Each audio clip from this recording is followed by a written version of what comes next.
вечер. Сегодня 3 июня, пятница. Это 827-й день аннексии Крыма. Заман на АТР.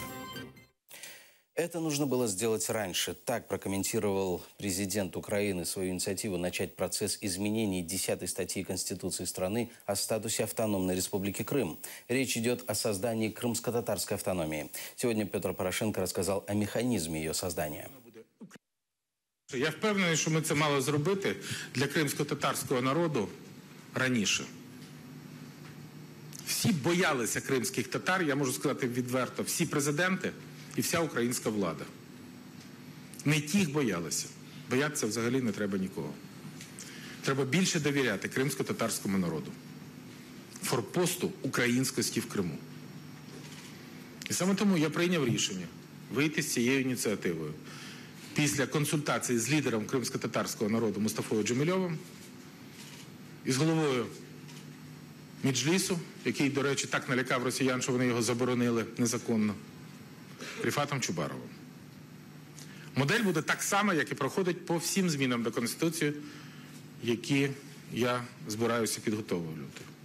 Це буде передача в Конституційну комісію, включення туди представників кримських татар, ретельне опрацювання, обговорення і підписання і передача до Верховної Ради. В Ростове-на-Дону состоялось очередное судебное заседание по делу Хизбут Тахрир. Сегодня выслушали и допросили свидетелей, которые давали показания по видеоконференц-связи из Севастопольского военного суда. Первое судебное заседание Северокавказского окружного военного суда по делу Хизбут Тахрир по обвинению Рустема Ваитова, Руслана Зейтуллаева, Нури Примова и Ферата Сейфуллаева состоялось 1 июня. Обвиняемых арестовали в Севастополе в январе прошлого года. По российскому закону им грозит от 15 до 20 лет тюрьмы. Порядка 30 свидетелей, это различные свидетели, от сотрудников ФСБ до членов религиозных общин. И очень много, да, действительно, крымских татар, мусульман. По некоторым, как объясняли наши подзащитные, как бы все понятно, потому что это их бывшие оппоненты еще по Украине, которые пытались забрать их общину, забрать землю из-под общины. Вот, то есть руками Федеральной службы безопасности эти свидетели пытаются как бы свести старые счеты с ними. Но есть персонажи, свидетели, с которым действительно много вопросов. Все свидетели обвинения в основном свидетельствуют чисто субъективной точки зрения. Это какие-то там оценочные, субъективные мышления их о чем-либо, либо о ком-либо, характеристики и так далее. И суд настаивал все-таки, чтобы мы присутствовали в Ростове. Мы сегодня с коллегами решили все-таки явиться в то административное здание, где будут непосредственно находиться свидетели, чтобы там их допрашивать и в таком режиме. Министерство иностранных дел Украины выразило протест в связи с судом над крымскими татарами в Ростове-на-Дону. В ведомстве призвали мировое сообщество усилить политическое и дипломатическое давление на Россию. А сам суд назвали очередным фарсом. Министерство иностранных дел Украины выражает решительный протест в связи с началом в России судебного процесса по делам крымских мусульман, граждан Украины, Рустема Ваитова, Ферата Сейфуллаева, Юрия Примова, Руслана Зейтуллаева, которые были незаконно задержаны на временно оккупированной территории Автономной Республики Крым и перемещены вопреки их воле в Российскую Федерацию. На фоне незаконного запрета деятельности Меджлиса крымско-татарского народа рассматриваем такие действия российской власти, как дополнительное свидетельство политических репрессий, системно применяющихся оккупантами против наших соотечественников. Все обстоятельства этого дела указывают на то, что судебный процесс, который начался 1 июня в Ростове-на-Дону в Северокавказском окружном военном суде, станет очередным демонстративным судилищем над незаконно удерживаемыми украинцами. Требуем от Российской Федерации немедленно прекратить этот очевидный фарс и освободить всех граждан Украины, которые незаконно удерживаются на территории России.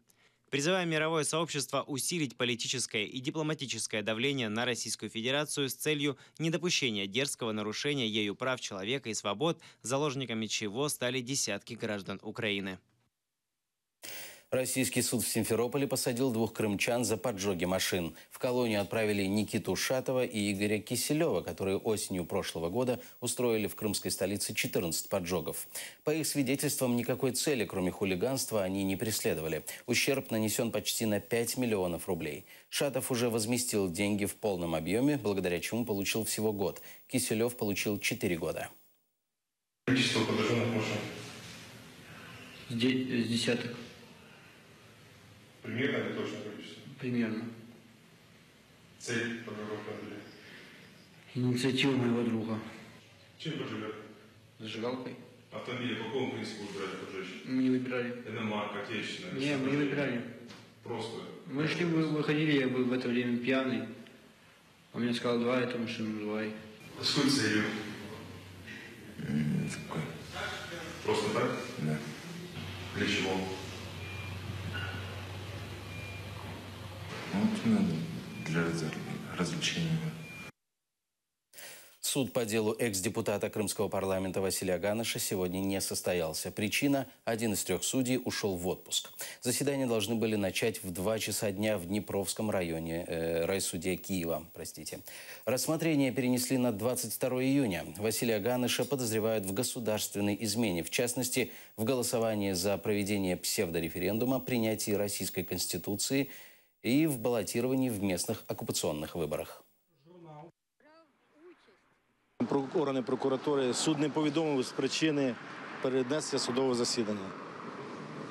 Як стало відомо в подальшому, в ході з'ясування обставин, чого перенести, якоби нам поінформували, один із суддів перебуває в черговій відпустці. Все, що можу повідомити. Більше нічого додатково додати не можу. 22 червня я сказав, що наступне судове засідання по інформації, яку нам надали в усній формі. Письмових документів до органів прокуратури не надходило. К другим новостям. В результате наводнения во Франции и Германии погибли по меньшей мере 11 человек. Из-за ливня более 25 тысяч человек в Париже и центральных регионах Франции остались без электричества. В 26 департаментах страны объявили оранжевый уровень тревоги. Во Франции это самый дождливый май за последние 150 лет. Разрушительная сила воды не пожалела и Германию. Сильные дожди прошли в Бельгии. Мы скорбим по людям, которым помощь пришла слишком поздно и которые потеряли свою жизнь в этих наводнениях. Мои мысли с их семьями, которым приходится мириться с потерей. И все это среди разрушений, которые оставила за собой вода. В настоящее время 2 человек пропали в Зимбахе. Мы проводим там спасательную операцию. У нас бывали наводнения и раньше, но нынешние намного хуже. Все, что мы выстраивали целый год, в этом доме был сделан полный ремонт, и сейчас все опять разрушено. Крым тоже затопило. Вчера на полуостров обрушился мощный ливень. Из-за неработающей сливной канализации в нескольких городах дороги превратились в реки. Из-за этого образовались пробки, а людям приходилось спускаться вплавь.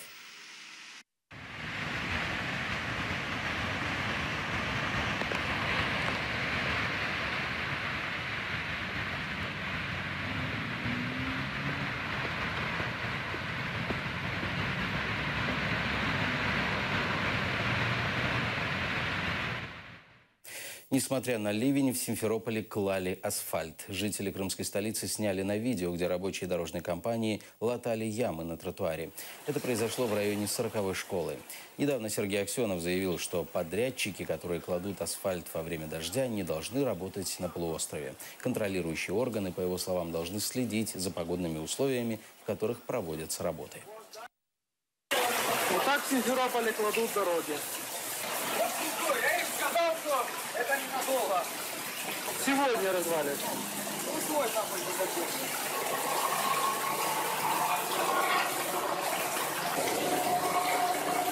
Они сказали, что будут восстанавливать дорогу за свой счет. Ну, он сказал.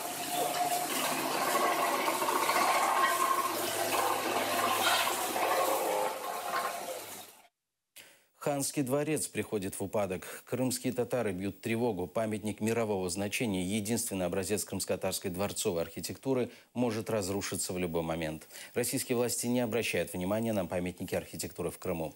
За 2 года оккупации состояние Ханского дворца стало настолько жалким, что его работники вынуждены были поставить самодельную опору для крыши. Об этом на своей фейсбук-странице написал крымско-татарский фотограф Ильдар Ибрагимов.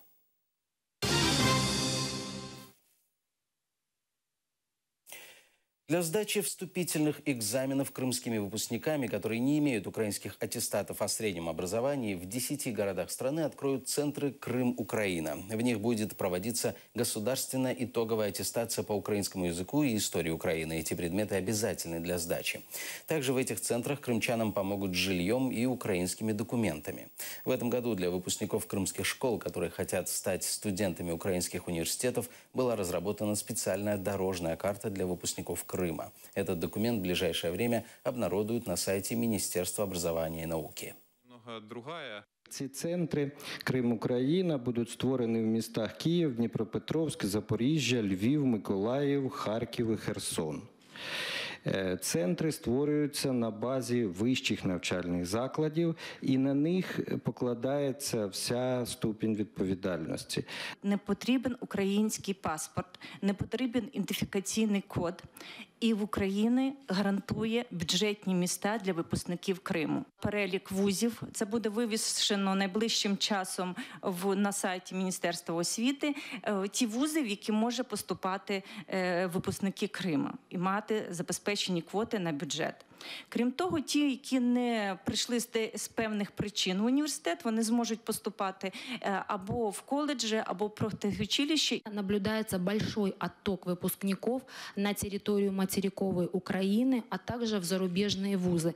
И, соответственно, вот эта вот работа для нас очень важна. Украина, я считаю, она должна протянуть руку крымским студентам, крымским детям, донецким детям, ни в коем случае не отталкивать их, потому что это наше будущее, это тот мост, который связывает нас с оккупированными территориями. Крымско-татарские дети поддержали пожилых переселенцев из Донбасса. В Броварах Киевской области прошла благотворительная акция «Подарок опыта». Мероприятие организовали Агентство ООН по делам беженцев совместно с общественной инициативой «Крымсос». Для пожилых людей выступили юные крымские татары. Организаторы показали хоспис, в котором проживают 20 пенсионеров, вывезенных волонтерами с временно оккупированных территорий Донбасса и серой зоны. Здесь живут переселенцы, город Артемовск, Луганской области. Здесь живут старики, инвалиды. Есть категория пожилых людей, которые они на самом низу. То есть они не нужны никому. У меня человек, который без ноги, ему приходится залазить на 2-й этаж кровати. Ну и мы сейчас в активном поиске здания, мы в активном поиске, потому что, как временный вариант, да. Но как постоянные уже, это не те условия, и эти люди, они достойны лучшего. Я хотіла, щоб цей танок розвеселив їх, щоб їм стало приємно чути, бачити.